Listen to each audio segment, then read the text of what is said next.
Lovely rainy day in Ontario.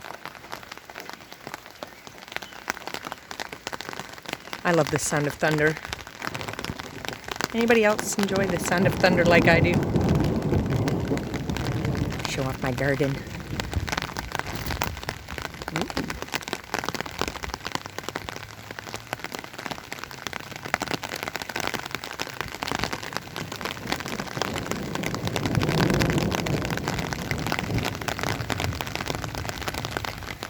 Trees up there, a couple of them busted off last year in the wind. That was an adventure all in itself. Look, I got my little gnome taking a picture of me.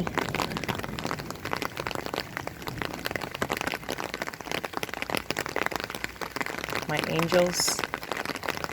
My cat and dog Angel. For our fur babies in heaven.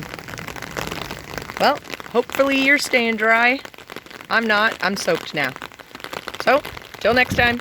Love ya.